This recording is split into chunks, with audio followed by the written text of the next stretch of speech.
The sun was setting over the Arizona desert, painting the sky in shades of orange and purple.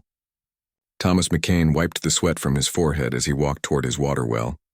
It had been another long day on the ranch, and his body ached from fixing fences all afternoon.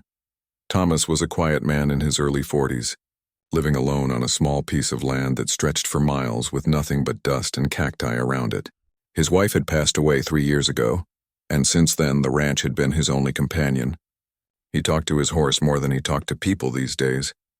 As he reached the well, something caught his eye. At first he thought it was just shadows playing tricks on him in the fading light. But then he saw movement. 2 small figures were lying near the wooden fence, barely moving. Thomas's heart started racing. He approached carefully, not knowing what to expect.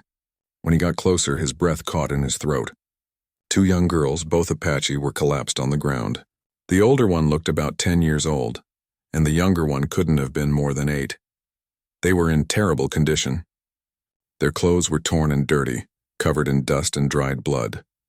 Their lips were so dry they had cracked open. The girls' faces were sunburned, and their small bodies looked like they hadn't eaten in days. The younger girl's eyes were closed, and for a moment, Thomas feared she might already be gone. The older girl's eyes flickered open when she heard his footsteps. Instead of relief, Thomas saw pure terror flash across her face. She tried to move, tried to shield her younger sister, but she was too weak. Her arms trembled as she attempted to push herself up. Thomas raised his hands slowly, trying to show he meant no harm. His mind was racing. Finding Apache children on his land was dangerous for everyone involved. The relationship between settlers and the Apache people had been tense for years, full of misunderstandings, violence, and broken promises. He knelt down a few feet away from them, moving slowly like he would approach a scared animal. The older girl watched him with wide, frightened eyes. She tried to speak, but her voice came out as barely a whisper. Her throat was too dry. Thomas spoke softly, even though he knew they probably couldn't understand his English. He tried a few words in Spanish, which some Apache people knew from trading. The older girl seemed to recognize a few words. Through broken Spanish and hand gestures, she managed to communicate something that made Thomas's blood run cold. There had been an attack. Not by settlers, but by warriors from a rival group. The girls had been traveling with their family when violence erupted. They had run, hidden, and somehow escaped while others were killed. They had been wandering the desert for days, trying to find their way to safety. Thomas looked around nervously. The desert was growing darker by the minute. These girls needed help immediately or they wouldn't survive the night. The younger one was in especially bad shape. Her breathing was shallow and she hadn't opened her eyes once. He faced a difficult choice. His ranch was isolated miles away from the nearest town. He had limited supplies after a harsh winter that had killed several of his cattle. Food was scarce and he barely had enough for himself. Taking in 2 Apache girls could bring trouble to his doorstep. If the wrong people found out, they might accuse him of helping the enemy. If Apache warriors came looking and misunderstood the situation, they might think he had taken the girls by force. But as Thomas looked at those 2 small, suffering children, he couldn't walk away.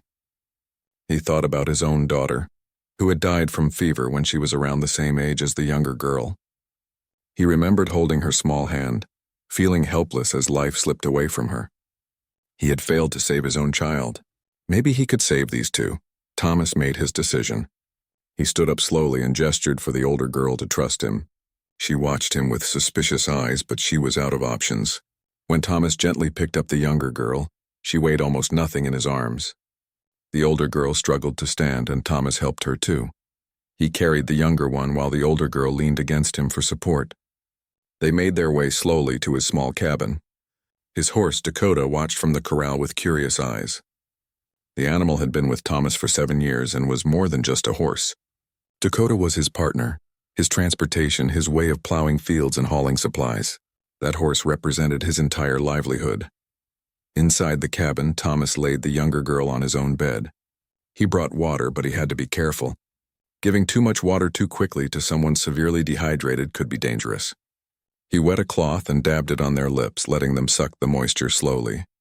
The older girl drank carefully, her eyes never leaving Thomas's face. She was still scared, still ready to run if needed, but desperation kept her there. The younger girl barely responded to the water.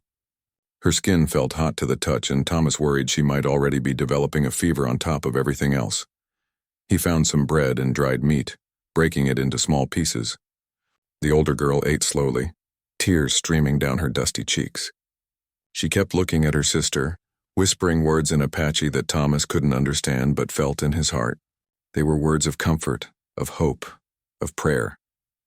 As night fell completely, Thomas lit a lantern and tried to make the girls comfortable. He gave them his only blanket and prepared to sleep on the floor.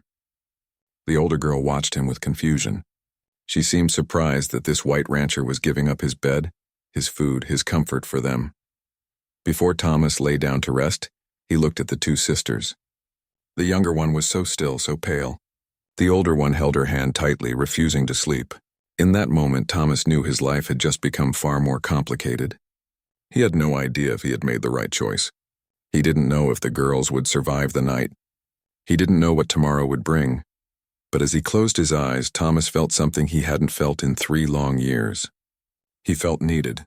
He felt like maybe, just maybe, God had brought these children to his well for a reason. Whatever happened next, he had chosen compassion over fear. In the hard, unforgiving desert of Arizona, that choice would soon be tested in ways he could never imagine. The first rays of sunlight crept through the cabin window, but Thomas had barely slept. He had spent the night checking on the girls every hour, listening to their breathing, making sure they were still alive.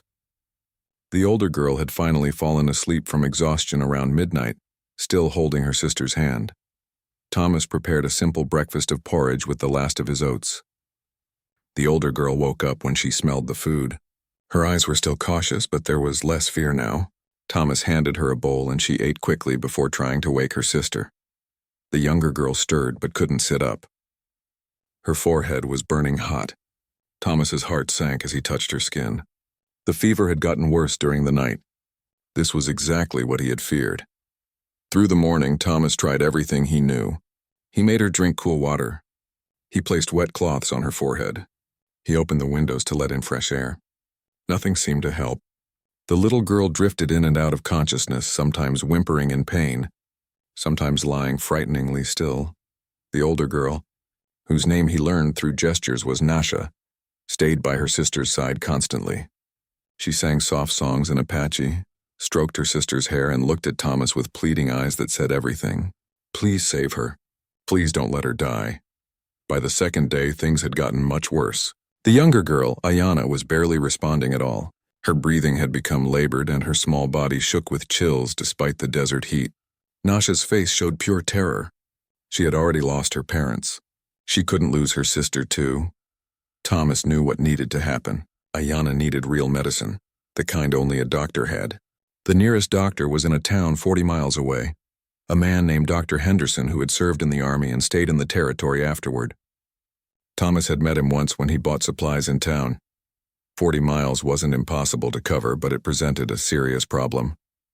On foot, the journey would take 3 days, maybe 4. By that time, Ayana would almost certainly be dead. On horseback, riding hard, Thomas could make it in 1 long day, get the medicine, and return by the next evening.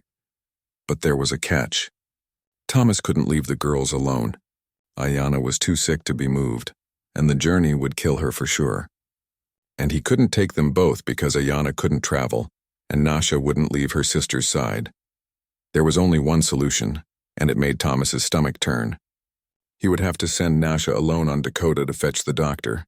She was young, but Apache children learned to ride almost before they could walk. She was strong enough to make the journey if the horse did most of the work. But sending Dakota away meant something much bigger than just losing transportation for a day. That horse was Thomas's lifeline. Dakota pulled the plow that turned his fields. Dakota hauled water barrels when the well ran low. Dakota took him to town for supplies and brought him home safely. In this harsh, unforgiving land, a man without a horse was a man in serious danger. Thomas had bought Dakota 7 years ago with money he had saved for months. The horse wasn't young anymore, but he was reliable, strong, and smart. They understood each other. More than that, Dakota was worth a significant amount of money. If something happened to the horse, if Nasha got lost or attacked, if Dakota was stolen or injured, Thomas would lose everything. He had already used up most of his food supplies feeding the girls. He had no money to buy another horse. Without Dakota, he couldn't work his land properly. He couldn't get to town. He couldn't survive. Thomas sat outside his cabin that second night wrestling with his choice. The logical part of his brain screamed at him to protect what was his. These weren't his children. He had already done more than most people would. Nobody could blame him if he tried his best and it wasn't enough. But then he thought about his own daughter, little Ruth, who had died 3 years ago. She had developed a fever just like Ayana's. Thomas had ridden through a storm to get the doctor, but he had arrived too late. He remembered holding Ruth's small, still body, wishing he could trade places with her, wishing he had ridden faster, started earlier, done something different. He had failed to save his own child. Could he live with himself if he failed to save another little girl when he had the power to help? Just before dawn on the third day, Thomas made his decision. He saddled Dakota with shaking hands. The horse sensed something was different and nudged Thomas's shoulder gently. Thomas pressed his forehead against Dakota's neck for a long moment. He brought Nasha outside and showed her what needed to happen. Using a stick, he drew a simple map in the dirt.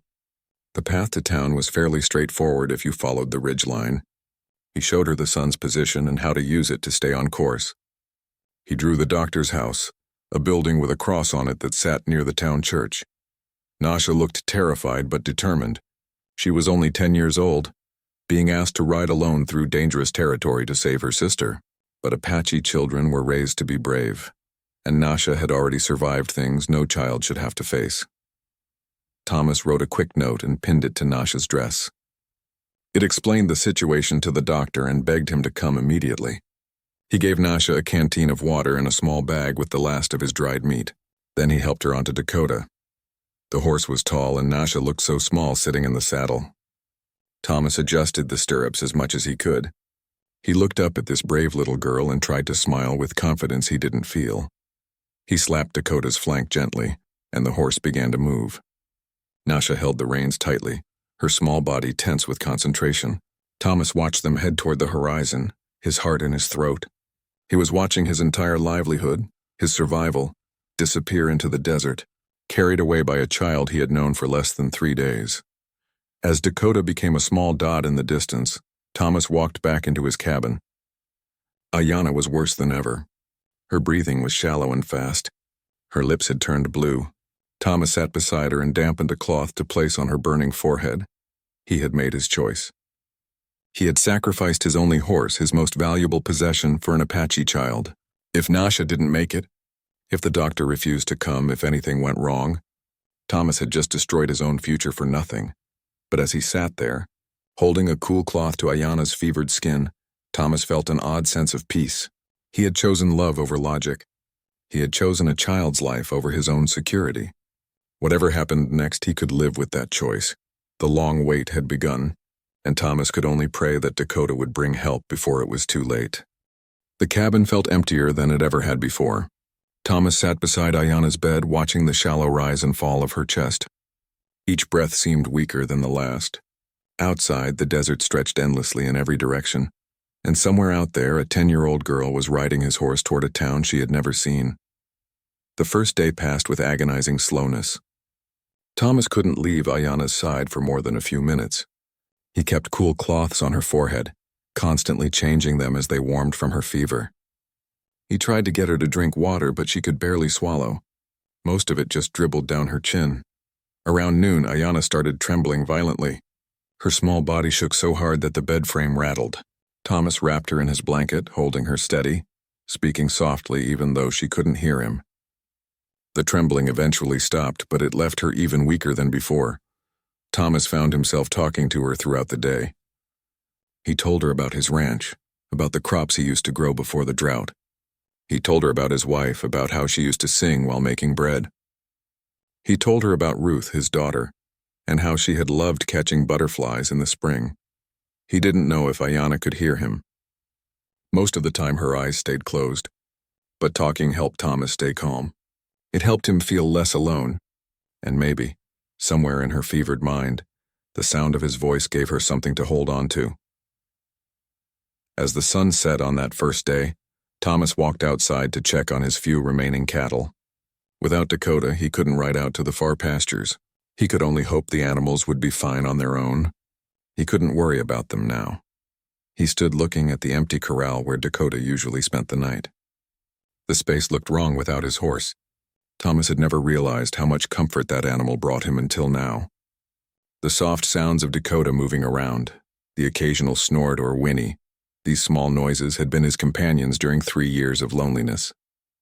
Now there was only silence. The second day was harder. Thomas's food supplies were almost gone. He had 1 can of beans left and a few potatoes that were starting to sprout. He made a thin soup, eating just enough to keep his strength up, saving the rest in case the girls needed it later. Ayana's condition hadn't improved, but at least it hadn't gotten dramatically worse. She remained in that frightening space between life and death, her body fighting a battle that Thomas couldn't see. Sometimes she would moan softly. Other times she lay so still that Thomas had to put his hand near her mouth to feel her breath. He found himself praying more than he had in years. Thomas had always believed in God, but after Ruth died, his faith had become distant, formal.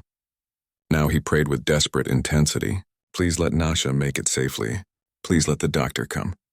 Please don't take another little girl. By the afternoon of the second day, Thomas started thinking about all the things that could have gone wrong. What if Nasha got lost? The desert all looked the same if you didn't know the landmarks. What if Dakota threw a shoe and went lame? What if they ran into hostile settlers who wouldn't help an Apache child? What if they encountered dangerous men who saw a young girl alone as an opportunity? Each thought was worse than the last. Thomas tried to push them away, but they kept creeping back. He had sent a child into danger. If something happened to Nasha, he would have failed 2 little girls instead of just 1. That night, Thomas barely slept. He dozed in the chair beside Ayana's bed, jerking awake every few minutes to check on her. The cabin creaked in the wind, and each sound made him hope it was hoofbeats returning. But it never was. The third day dawned with no change. Thomas's body ached from sitting in the chair. His stomach growled with hunger. He ate one of the sprouting potatoes raw, too tired to cook it. It tasted bitter and earthy, but he chewed it anyway. He tried to keep Ayana comfortable, but he was running out of things to do. He had used every remedy he knew. Now it was just waiting, hoping her body could fight off the fever on its own. Every hour that passed made him more afraid that help wouldn't come in time. Thomas thought about his choice to send Dakota away. Had he been foolish? Should he have just tried to make Ayana comfortable and let nature take its course? Maybe he had doomed them all with his decision. Maybe he should have protected what was his and accepted that he couldn't save everyone. But then he would look at Ayana's face, so young and innocent, and he knew he couldn't have chosen differently. Even if it all ended badly, even if he lost everything, at least he had tried. At least he hadn't turned his back on a suffering child. Late in the afternoon of the third day, Thomas was changing Ayana's cloth when he heard something. At first he thought he was imagining it. His mind had played tricks on him before, making him think he heard horses when it was just the wind. But this time the sound got louder. It was definitely hoofbeats, more than 1 horse coming fast. Thomas's heart leaped into his throat. He ran to the window and looked out at the desert. There, emerging from the heat shimmer, were 2 riders. As they got closer, Thomas could make out Dakota's familiar shape. Nasha was in the saddle, and beside her rode an older man on a brown mare, a medical bag tied to his saddle. The doctor had come. Thomas felt his legs go weak with relief. He stumbled outside just as they reached the cabin. Nasha slid off Dakota before the horse had fully stopped. She looked exhausted, covered in dust, her lips cracked from the sun. But her eyes were bright with hope and determination. Dr. Henderson dismounted more slowly. He was a gray-haired man in his 50s, wearing dusty traveling clothes and a concerned expression. He nodded at Thomas briefly before heading straight for the cabin. Thomas followed him inside, where the doctor immediately began examining Ayana. He checked her pulse, listened to her breathing, looked at her eyes and throat. His face remained professionally neutral, giving nothing away. After what felt like forever, Dr. Henderson opened his medical bag. He pulled out a small brown bottle and a dropper. He mixed something with water and carefully placed drops in Ayana's mouth, massaging her throat to make her swallow. The doctor worked quickly and efficiently. He gave Thomas instructions for keeping Ayana cool and hydrated. He left several bottles of medicine with careful dosing directions. Then he sat back and looked at Thomas seriously. The next few hours would tell the story, he said. The medicine should help, but Ayana was very weak. It could go either way. All they could do now was wait and hope. As evening fell, Nasha sat on one side of her sister's bed and Thomas sat on the other. The doctor had agreed to stay the night to monitor Ayana's progress. He slept in the chair while Thomas and Nasha kept vigil. Around midnight, something changed. Ayana's breathing became a little deeper, a little steadier. The dangerous heat in her skin began to fade slightly. By the time the sun rose on the fourth day, her fever had broken. She opened her eyes for the first time in days. They were weak and confused, but they were open. When Ayana saw her sister's face, she managed a tiny smile. Nasha burst into tears, pressing her forehead against Ayana's and speaking softly in Apache. Thomas stepped outside to give them privacy. He walked to the corral where Dakota stood, tired but unharmed. The horse nickered softly and came to the fence. Thomas wrapped his arms around Dakota's neck and finally let himself cry. He had gambled everything on a desperate hope. He had sent his most valuable possession away with a child he barely knew. He had chosen compassion over common sense. And somehow, impossibly, it had worked. Ayana would live. Nasha had succeeded in her dangerous journey. Dakota had come home safely. Against all odds, everything had turned out right. But as Thomas stood there in the morning sun, he had no idea that the hardest test was still to come. The choice he had made would soon bring consequences he never could have imagined. The desert was watching, and word traveled fast. The weeks that followed brought changes to Thomas's quiet ranch that he never expected. Dr. Henderson had left after 2 days, satisfied that Ayana would recover. Before leaving, he promised to send word to nearby Apache camps that 2 sisters were safe and looking for their people. Thomas paid him with the only thing he had left of value, a silver pocket watch that had belonged to his father. Ayana's recovery was slow but steady. For the first week, she could barely sit up. Nasha stayed by her side constantly, feeding her small spoonfuls of soup, telling her stories, keeping her spirits up. Thomas watched the bond between the sisters and felt his heart ache with old memories of family, of connection, of love. As Ayana grew stronger, her personality began to emerge. She was curious about everything in the cabin. She would point at objects and look at Thomas expectantly until he told her the English word. Lamp, table, cup, window. She would repeat each word carefully, her small voice stumbling over the unfamiliar sounds, then giggle when she got it wrong. Nasha proved to be remarkably helpful. She insisted on earning their keep even though Thomas told her it wasn't necessary. She learned to gather eggs from his few chickens, always approaching them calmly so they didn't get startled. She helped him mend fences, her small fingers surprisingly good at tying knots. She showed him things about the desert that he had never known, despite living there for years. One afternoon, Nasha took Thomas on a walk around his property. She pointed out plants he had always ignored as useless weeds.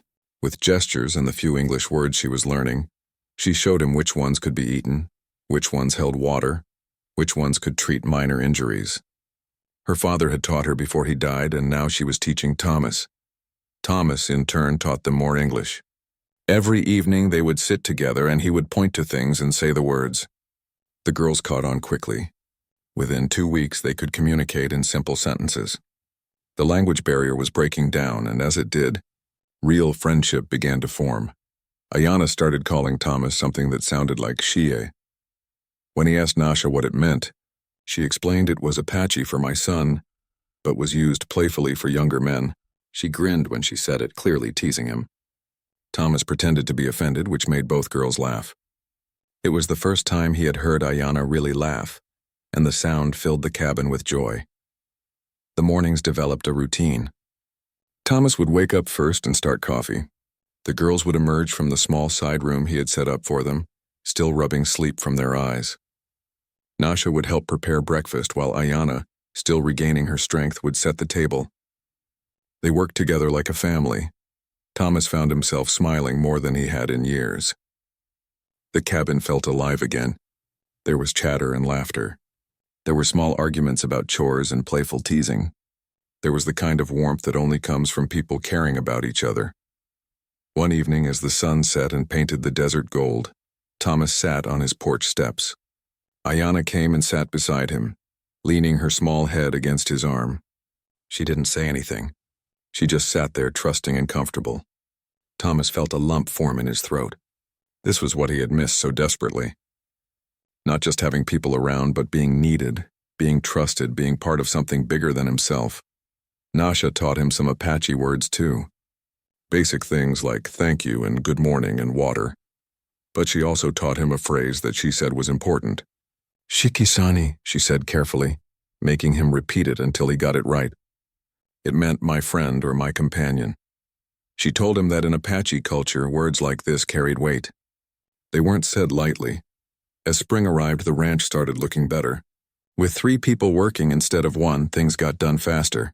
The vegetable garden that Thomas had neglected began to thrive under Nasha's care. She had a natural gift with growing things. The fences got repaired. The chicken coop got cleaned properly for the first time in months. Dakota seemed happier too. The girls would visit him every day, bringing him treats and brushing his coat. Ayana was a little scared of the big horse at first, but Nasha showed her how to approach him gently. Soon Ayana was feeding Dakota apples from her hand, delighted when his soft lips tickled her palm. But beneath all this happiness, Thomas carried a constant worry. The girls belonged with their people. He had sent word through Dr. Henderson, but weeks had passed with no response. Were their relatives even looking for them? Had everyone they knew been killed in that attack? What would happen to them if no one came?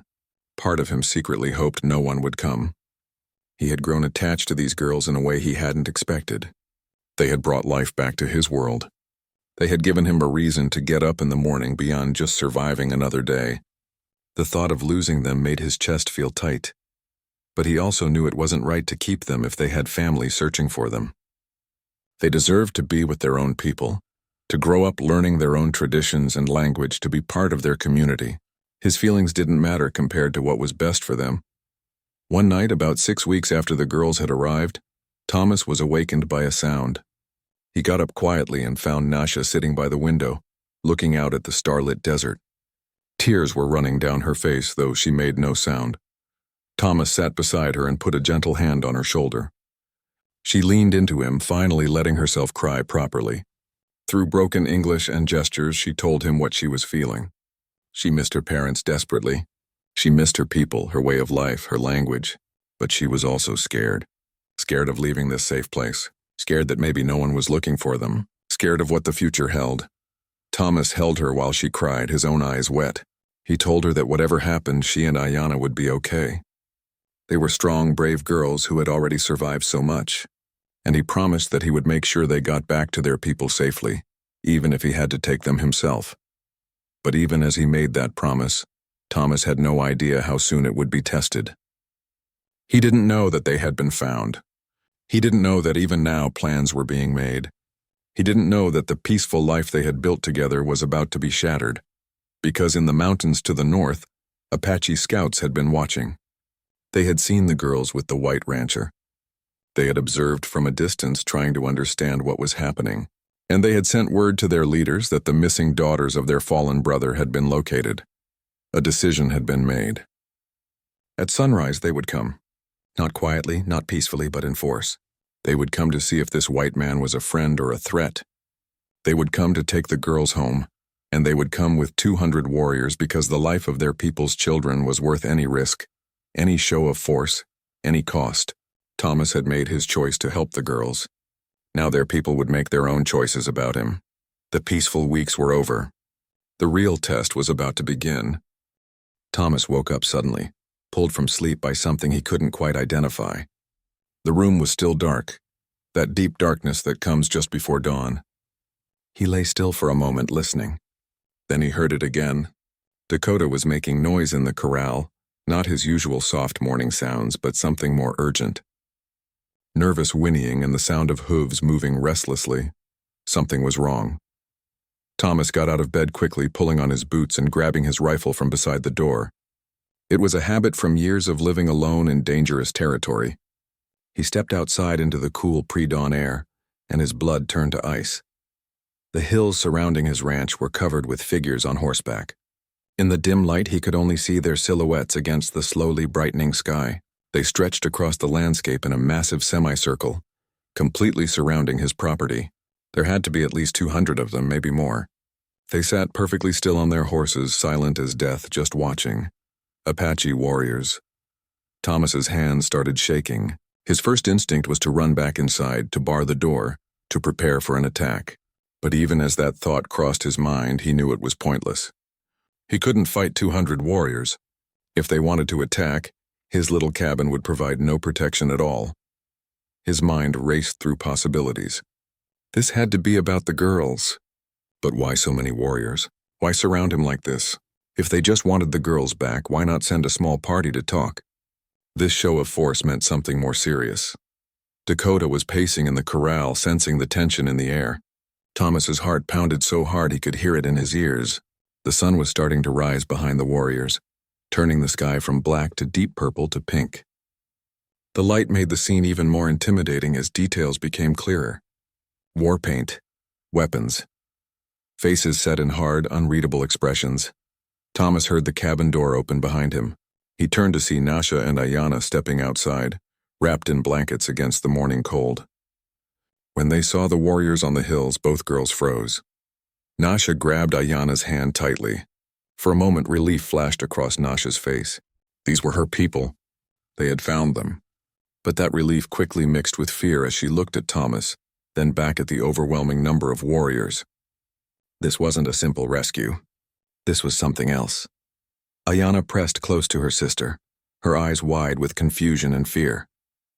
She had just started feeling safe again after weeks of recovering. Now she was faced with another frightening situation she didn't understand.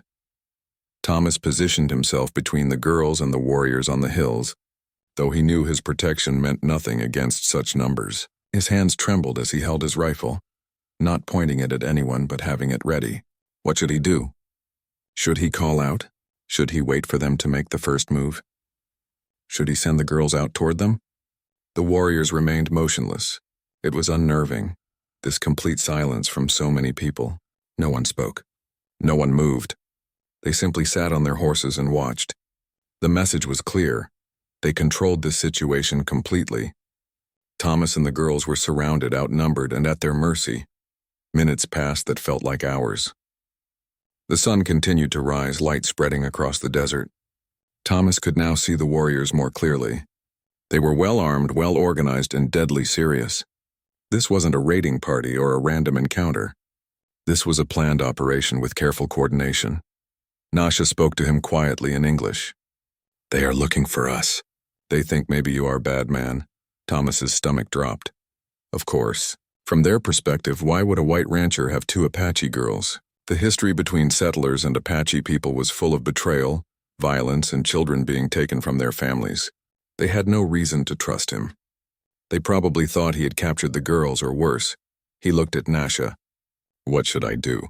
She bit her lip nervously. "Stay calm. Let them come. If you fight, we all die." Thomas nodded slowly. She was right. His only choice was to stand still and hope for the best.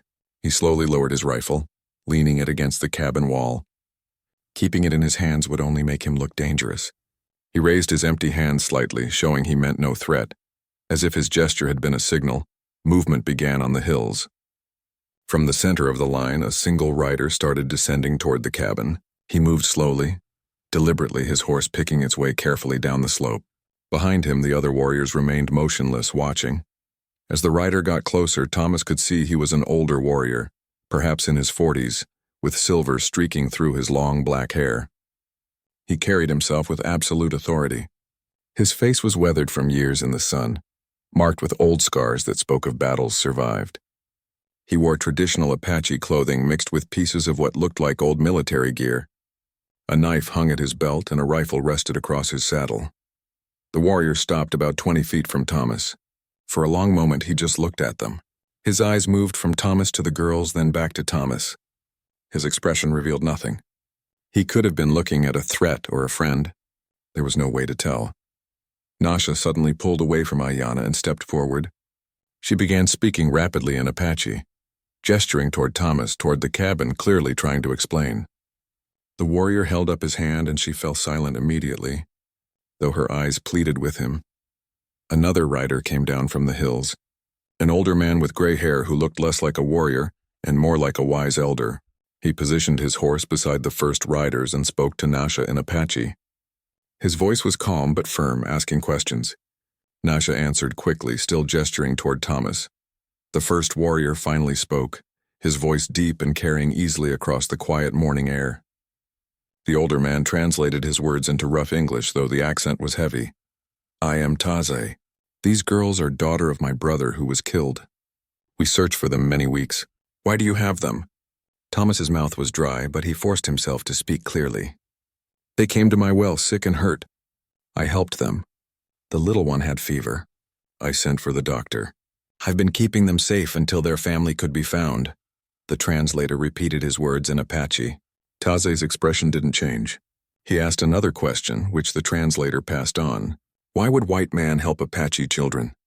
What do you want from them? Thomas felt frustration mixing with his fear. I want nothing. They needed help. I helped them. That's all. More translation. More questions. You lie. White men do not sacrifice for Apache children. What is your true purpose? Before Thomas could answer, Nasha stepped forward again, speaking urgently in Apache. She pulled up her sleeve, showing the scar on her arm where Thomas had cleaned and bandaged a deep cut. She pointed to Ayana, speaking rapidly, clearly telling the story of the fever, the medicine, how Thomas had cared for them. Ayana, understanding what her sister was doing, moved closer to Thomas and took his hand. She looked up at Taze and spoke in Apache, her young voice strong despite her nervousness. She was defending him, Thomas realized. Both girls were trying to protect him the way he had protected them. Taze listened to his nieces, but his face remained stern. Finally, he spoke again, and the translator delivered his words with weight. Words are easy. Children can be fooled or threatened. We must know the truth of your heart. You will come with us to our camp in the mountains. The elders will question you. They will decide if you speak true or if you are dangerous. Thomas felt cold spread through his body. And if I don't come? Taze's hand moved slightly toward his knife. Then we know you have something to hide. We take the girls now and you become enemy, the translator added quietly. If you come, maybe you live. Maybe you prove you are a good man. If you stay, 200 warriors will not let you keep these girls. Choose. Thomas looked around at his ranch, the cabin he had built, the land he had worked for years. If he left, he might never come back. They could kill him in the mountains and no one would ever know. Even if they let him live, his ranch would be unprotected. Other settlers or drifters might take everything he owned. But looking at Nasha and Ayana, seeing the fear in their eyes, he knew he didn't really have a choice. These girls had trusted him. They had defended him. Could he abandon them now to save himself? Thomas looked at Taze and nodded slowly. I'll come. But please let me say goodbye to my horse. Taze gave a slight nod. Thomas walked to Dakota's corral. The horse came to him immediately, sensing his distress. Thomas pressed his forehead against Dakota's neck, breathing in the familiar smell. Possibly for the last time. Take care of things while I'm gone. Old friend, he whispered. When Thomas returned, several warriors had descended from the hills. They bound his hands in front of him. Not painfully, but firmly enough that he couldn't escape. They helped him onto a horse, not his own. Nasha and Ayana were placed on a different horse together, and Thomas noticed they were being taken separately from him. As the group began to move toward the mountains, Thomas looked back at his ranch. About 50 warriors remained behind, surrounding his property. Taze noticed his look and spoke through the translator one more time. They protect your land while we discover truth. If you are honest, man, you return to everything as you left it. If you lie, you not return at all. The ride into the mountains took most of the day. Thomas's hands ached from the rope binding them, and his body grew sore from sitting on an unfamiliar horse. The warriors around him remained silent, their faces impossible to read. He tried to catch glimpses of Nasha and Ayana, but they were kept several horses away, surrounded by other riders. The landscape changed as they climbed higher. The flat desert gave way to rocky hills, then to mountain slopes covered with pine trees. Thomas had never been this far into Apache territory. Few white men had and lived to tell about it. The air grew cooler and thinner. His throat was dry, but no one offered him water. They arrived at the Apache camp late in the afternoon. It was larger than Thomas had expected, with dozens of traditional shelters spread across a hidden valley. Smoke rose from cooking fires. Children played between the dwellings, their games stopping as the group rode in. Women paused in their work to watch. Everyone stared at the white man being brought into their midst. Thomas was pulled from his horse and led to a central area where a large fire pit had been prepared. The warriors made him sit on the ground, still bound. He watched as Nasha and Ayana were taken to a group of women who embraced them, crying and touching their faces, clearly overjoyed to have them back. The girls kept looking back at Thomas with worried expressions. As evening approached, more people gathered around the fire. Thomas counted at least 15 elders, both men and women, taking seats in a circle. These were clearly the decision-makers of the community, the ones who would determine his fate. Their faces showed the wisdom of many years, but also the hardness required to survive in this difficult land. Taze stood at the center and began speaking in Apache. His voice carried authority and everyone listened carefully. Thomas understood nothing, but he could guess what was being said. The story of how the girls were found. The question of what the white rancher's intentions had been. The need to determine if he was trustworthy or dangerous. As darkness fell, someone lit the fire. The flames cast dancing shadows on the faces surrounding Thomas. He had never felt so alone, so helpless. His fate was entirely in the hands of people he didn't know, whose language he couldn't speak, whose culture he barely understood. The translator from earlier, the gray-haired elder, positioned himself near Thomas. "I am called Running Deer," he said. "I will speak your words to the council. You must answer all questions truthfully. They will know if you lie." Thomas nodded, his mouth too dry to speak. Running Deer handed him a water skin and Thomas drank gratefully. At least they weren't going to let him die of thirst before the questioning began. The first questions were basic. What was his name? Where did he come from? How long had he lived on that land? Thomas answered honestly, explaining that he had bought his ranch 7 years ago after leaving the East with his wife. They had hoped to start a new life, but she had died 3 years later. An elderly woman asked something through Running Deer. "Why do you live alone? Where is your family?" Thomas felt the old pain stir in his chest. "My wife died of illness. My daughter died of fever. I have no other family." Several elders murmured among themselves at this answer. Having Running Deer translate, one of them asked, "So when you saw sick Apache child, you thought of your own daughter?" Thomas met the elder's eyes. "Yes, I thought about how I couldn't save my Ruth. Maybe I could save Ayana instead." More discussion among the elders. Some nodded thoughtfully. Others looked skeptical. One older man spoke sharply, his tone clearly accusatory. Running Deer translated. "He says white men have taken Apache children before." "They say they want to help, but really they want to use children as servants or sell them to others. How do we know you are different?" Thomas felt anger rise in his chest, but he forced himself to stay calm. "I never asked those girls to work. I gave them my own bed. I used my last food to feed them. I sent my only horse away to save Ayana's life. If I wanted to use them or sell them, why would I sacrifice so much?" Running Deer translated, and another round of discussion began. One elder asked about the horse, wanting details. Thomas explained about Dakota, about how the horse was his only means of plowing, hauling, getting to town. He described sending Nasha alone on that dangerous journey because it was the only way to save Ayana's life. A younger warrior stood and spoke angrily, gesturing toward Thomas. Running Deer's voice became harder as he translated. "He says you are lying. No man gives away his most valuable possession for a stranger's child. He thinks you plan to use the children to gain favor with Apache people, to spy on us or trick us." Before Thomas could respond, Taze raised his hand for silence. He spoke directly to Thomas, his eyes boring into him. Running Deer translated, "If you wanted favor with Apache people, there are easier ways. You could trade goods. You could offer information about other settlers. Instead, you risked everything for 2 children who could offer you nothing. This makes no sense. Explain why." Thomas thought carefully before answering. This felt like the most important question, the one that would determine everything. He looked around the circle at all those watching faces, then spoke from his heart. "I don't know if I can explain it in a way that makes sense. When I saw those girls dying by my well, I didn't think about Apache or white, about politics or favors. I just saw 2 children suffering. I saw my own daughter's face. I saw a chance to do something right after years of just surviving. Maybe it was foolish. Maybe I should have protected what was mine, but I couldn't walk away. I've lost too much in my life to let 2 more children die when I had the power to help them." The silence that followed was heavy. Running Deer translated slowly, carefully, making sure every word was understood. The elders sat still, considering. Thomas could see some of their expressions softening slightly, while others remained hard and suspicious. An elderly woman stood and asked to speak. Through Running Deer, she posed a new question. You say you would lose everything if you helped the girls. So after you sent the horse away, what did you do? How did you survive? Thomas described those long days waiting for Nasha to return with the doctor.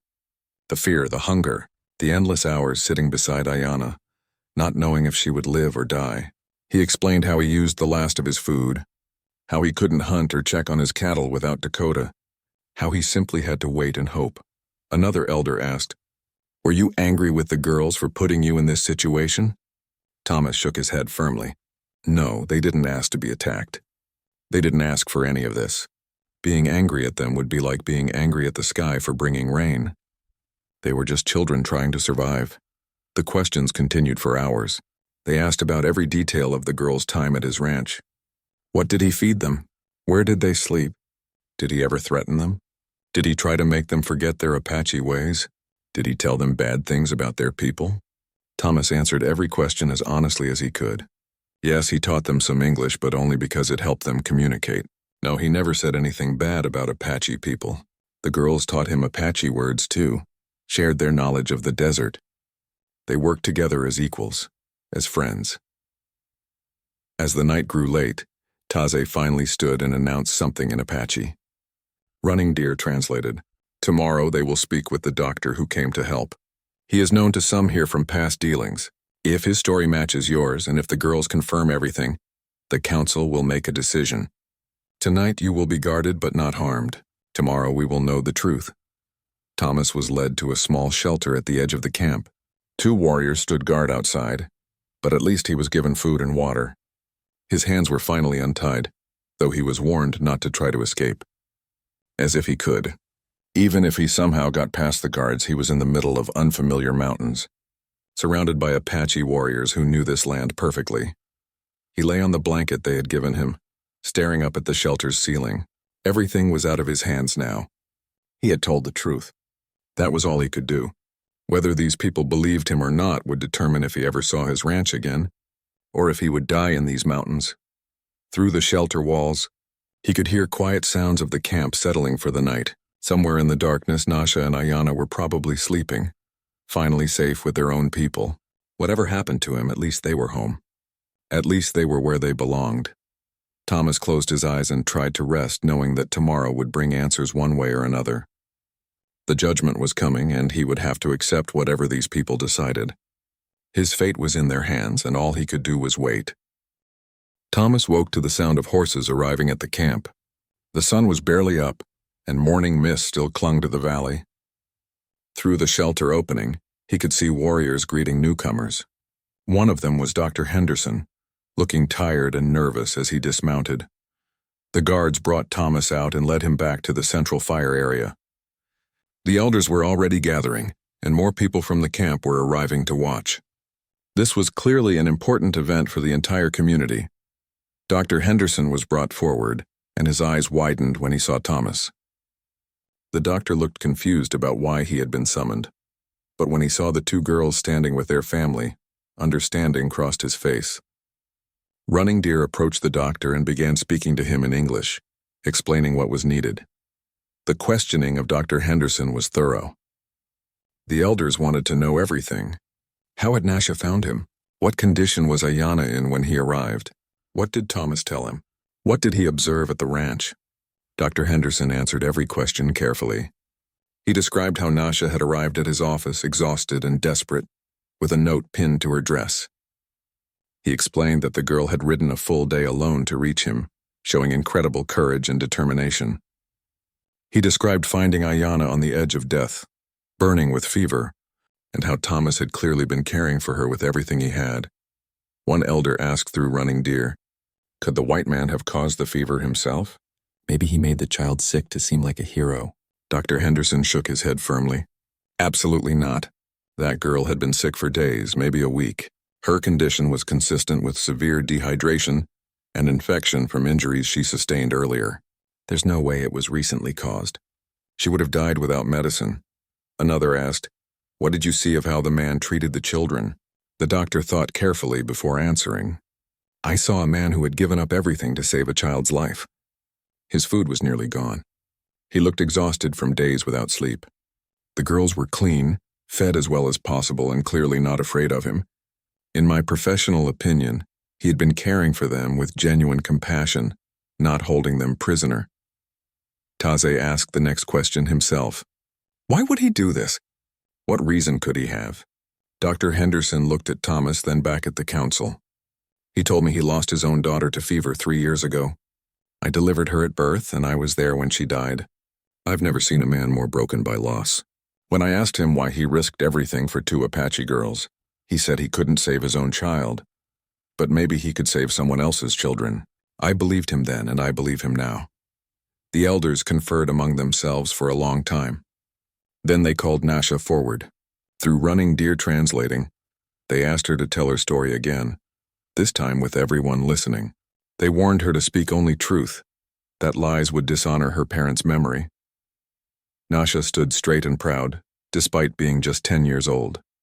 She described the attack on her family, the days of running and hiding in the desert, collapsing by the well. She explained how terrified she had been when Thomas first approached, how she was sure he would hurt them or turn them away. She described how Thomas had given them water slowly and carefully, knowing too much too fast would make them sick, how he gave them his own bed and slept on the floor, how he used his last food to feed them. When Ayana got worse, how Thomas had shown her the way to town using drawings in the dirt, trusting her with his most valuable possession. Her voice grew emotional as she described that lonely ride through the desert, a 10-year-old girl on a horse carrying the responsibility of her sister's life. How scared she had been of getting lost, of being attacked, of failing. But she had remembered her father's teachings about reading the land, and she had made it to the doctor because Thomas had believed she could. One of the elder women asked, "Did this white man ever hurt you or your sister? Did he make you afraid?" Nasha shook her head strongly. "Never. He was gentle and kind." He made Ayana laugh when she was sad. "He taught us English words and we taught him Apache words. He treated us like—" She paused, searching for the right words. "Like we were his own children." Ayana was called forward next. She was younger and more shy, but she spoke clearly. She described waking up after the fever broke, seeing Thomas's tired, relieved face, how he had sat beside her for days, keeping her cool with wet cloths, making her drink water, talking to her even though she couldn't understand his words. She showed the council her arm where Thomas had carefully cleaned and bandaged the cut she got during their escape. She explained how Thomas had shown her how to gather eggs without scaring the chickens, how he had made her giggle when he mispronounced Apache words, how safe she had felt with him. A warrior stood and spoke harshly. Running Deer translated with reluctance. He says children are easy to fool. Maybe the white man was just smart enough to trick them until their people came. Maybe he planned to sell them, but this way is easier. Taze raised his hand for silence. He looked at Thomas for a long moment, then spoke. Running Deer translated. There is still doubt in some hearts. Words and testimony are not enough. We must test his spirit more deeply. He will stay with us for 3 days. We will watch how he acts when he thinks no one sees. We will see if his behavior matches his words. At the end of 3 days, the council will decide his fate. Thomas felt his stomach drop. 3 more days away from his ranch. 3 more days of uncertainty. But he nodded his acceptance. What choice did he have? Dr. Henderson was allowed to leave after being warned not to speak of this place to others. He gave Thomas an encouraging nod as he departed. Thomas was led back to the shelter, but this time his hands weren't bound and the guards seemed slightly less hostile. The 3 days that followed were strange and tense. Thomas was allowed to move around the camp, but always watched. He was given food and water, but kept separate from most people. Some in the camp looked at him with curiosity, others with suspicion, and a few with outright hostility. On the first day, some children approached him cautiously. They were curious about the white man who had helped Nasha and Ayana. Thomas showed them how to make simple toys from sticks and string, techniques his own daughter had loved. The children laughed and played, and Thomas felt eyes watching from around the camp, noting his gentleness with young ones.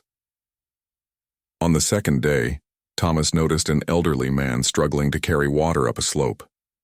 Without thinking, he went to help, taking one of the heavy containers. The old man looked surprised but accepted the help. Later, Thomas saw some of the elders talking and gesturing toward where he had helped the elder. Another test passed, perhaps. That evening, a young warrior approached Thomas with clear hostility in his eyes. He spoke angrily in Apache, shoving Thomas's shoulder. Thomas didn't understand the words, but the message was clear. This warrior didn't trust him and wanted to provoke a reaction. Thomas remained calm, keeping his hands visible and non-threatening. He didn't shove back or show anger. He simply stood his ground quietly until other warriors intervened and pulled the young man away. Thomas heard arguing voices, and Running Deer appeared later to explain. That warrior's brother was killed by white settlers last year. He sees all white men as enemies. You passed an important test by not fighting back. A guilty man would have acted defensively or shown his true nature. On the third day, Nasha and Ayanna were allowed to visit Thomas briefly. They sat with him outside the shelter, and the girls seemed happier, healthier, surrounded by their family. But they also looked worried about him.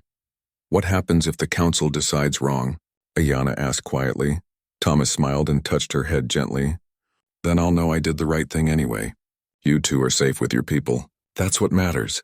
Nasha's eyes filled with tears. You are a good man. They must see this. That night, the final judgment came. The council fire was lit as the sun set, and the entire camp gathered. Thomas was brought before the elders once more.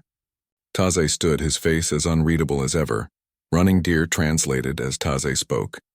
We have watched you for 3 days. We have seen how you act when you think it doesn't matter. We have seen kindness to children, respect for elders, and calm strength when provoked. The doctor's words match the girl's words match your words. The council has made a decision. Thomas held his breath, his heart pounding. This was it. Life or death. Freedom or captivity. Everything depended on what came next.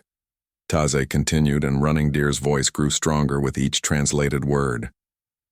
We have decided that you speak truth. Your actions come from genuine spirit, not from tricks or schemes. You sacrificed your survival for children who were not your blood, not your people. You showed honor when you could have shown selfishness. This is rare, especially between our peoples who have so much history of pain. Thomas felt relief flood through him, but Taze wasn't finished because of this. The council grants you a title that is given to very few outside our people. You are now little brother to the Apache. This means any Apache who meets you must treat you as family. Your property is protected by our warriors as if it were our own. Your life is valued as one of us. The camp erupted in discussion, some voices approving, others clearly surprised or skeptical. But Taze raised his hand for silence, and the sun rose over the Apache camp with a beauty that took Thomas's breath away. The morning light painted the mountains golden pink, and for the first time since arriving, Thomas could appreciate where he was instead of fearing it. Today he would go home. The camp was already busy with activity. Women were preparing food, children were playing, and warriors were tending to their horses. Thomas was brought to the central area where Taze waited with several other warriors and the elders. 3 horses stood ready, and Thomas couldn't help but admire them. The breeding pair was magnificent. A strong stallion and a healthy mare, both in their prime. The younger stallion was spirited and beautiful, with intelligent eyes and a coat that shone in the morning light. These animals were worth far more than Dakota alone. This was a generous gift that spoke of real respect. Nasha and Ayanna appeared with their family. Their aunt, uncle, and several cousins surrounded them, but the girls broke away and ran to Thomas. They hugged him tightly, and Thomas felt his throat tighten with emotion. This was goodbye, at least for now. Nasha spoke in her improving English. You save us. You are brother now. We not forget. Ayanna, always more emotional, was crying openly. Will we see you again? Thomas knelt down to their level. I hope so. You know where my ranch is. You're always welcome there. Always. An elderly woman approached, someone Thomas had seen during the council meetings. She spoke through Running Deer. I am the girl's grandmother. I thought I had lost everything when their parents died. But you kept them alive, kept them safe. How do I thank a man who gives back what I thought was gone forever? Thomas shook his head. No thanks needed. They gave me something too. They reminded me that life is worth living, that there's still good in this world. The grandmother studied his face for a long moment, then stepped forward and placed her hand on his chest, over his heart. She spoke softly in Apache. Running Deer translated. She says you carry the spirit of a warrior. Even if you don't fight with weapons, you fight with heart. That is sometimes stronger. Taze called the group to attention. He spoke formally, and Running Deer translated for Thomas and the gathered crowd. Today we send our little brother home. Let all Apache people know of this man. His land is marked by the white fence and the single large oak tree to the south. Any who pass by must offer respect, not threat. Any who need help may seek him out, for he has proven his spirit. This is the word of the council, and it will be honored. The warriors who had been guarding Thomas's ranch mounted their horses. Thomas was helped onto the young stallion they had given him. The other 2 horses were tied to lead ropes that Thomas would guide home. It felt strange to be riding in a group of Apache warriors as a friend rather than a prisoner. Before they left, Nasha pressed something into Thomas's hand. It was a small woven bracelet, the kind Apache children made. "So you remember us," she said simply. Thomas slipped it onto his wrist. "I could never forget you two. Never." The journey back to the ranch took most of the day, but it felt different from the tense ride to the Apache camp.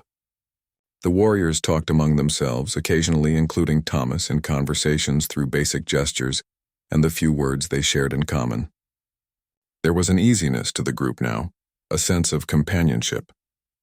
As they approached Thomas's land in the late afternoon, he could see his property in the distance. His heart lifted at the familiar sight, but as they got closer, Thomas noticed something that made him stop and stare in amazement.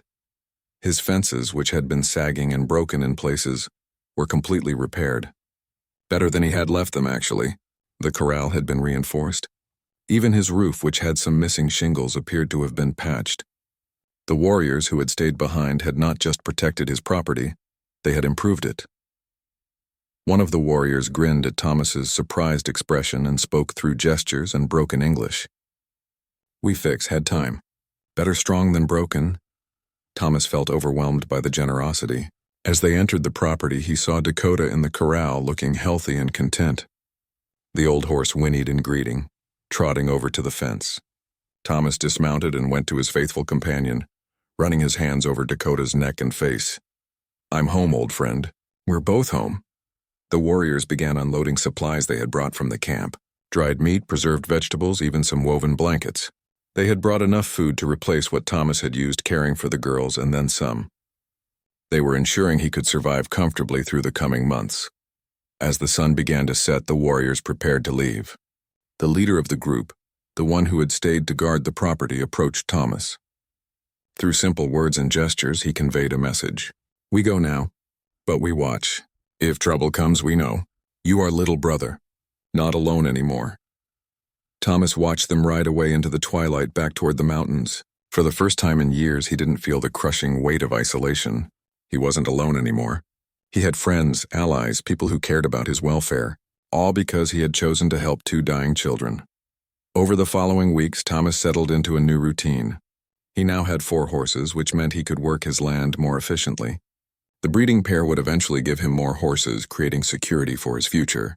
He planted his fields with renewed energy, no longer feeling like he was just surviving day to day. About a month after returning home, Thomas woke to find a deer carcass hanging near his cabin door. It had been cleaned and prepared, a gift from someone who had passed in the night. He found a small mark carved into the tree nearby, an Apache symbol. He didn't know what it meant exactly, but he understood the message. He was being watched over. This happened several more times over the coming months. Sometimes it was meat, sometimes it was a tool he needed that mysteriously appeared once it was medicine plants left in a basket. The Apache people were fulfilling Taze's promise. Thomas was little brother, and they treated him as family. One spring day, about 6 months after everything had happened, Thomas heard horses approaching. He walked outside to see a small group of Apache riders, and among them were Nasha and Ayana. The girls jumped down and ran to him, taller now, looking healthy and happy. They spent the afternoon visiting, the girls showing off their English skills that had improved dramatically. They brought gifts from their family and news from the camp. Thomas showed them the foals that his breeding pair had produced, and the girls exclaimed with delight. Before they left, Nasha grew serious. "You know why you are important?" she asked. "Not just because you save us, but because you show our people that not all white men are enemies. You show that choosing what is right is more important than choosing what is easy. This matters more than you know. There is so much hate between our peoples. You are like bridge. You give hope that maybe someday we all live in peace. Thomas hadn't thought about it that way, but her words carried weight. Maybe his small act of compassion had ripples beyond just saving 2 lives. Maybe it was a tiny step toward healing a much larger wound. The visits continued over the years. Sometimes Nasha and Ayana came with family members. Sometimes other Apache people would stop by and Thomas would share meals with them, trade stories, slowly build friendships. He learned more about their culture, their traditions, their way of seeing the world. And they learned about his life, his losses, his hopes. Thomas's ranch never made him rich, but it prospered in its own way. The horses multiplied, providing him with animals to sell and trade. His crops grew better with the knowledge the Apache people shared about desert farming techniques. He learned which plants could hold water in the soil, which ones protected other crops from harsh sun, secrets that settlers usually took years to discover through painful trial and error. More importantly, Thomas was no longer the lonely, broken man he had been. The cabin that once echoed with silence now frequently heard laughter and conversation. He had purpose beyond mere survival. He was part of something larger, a living bridge between 2 worlds that desperately needed connection.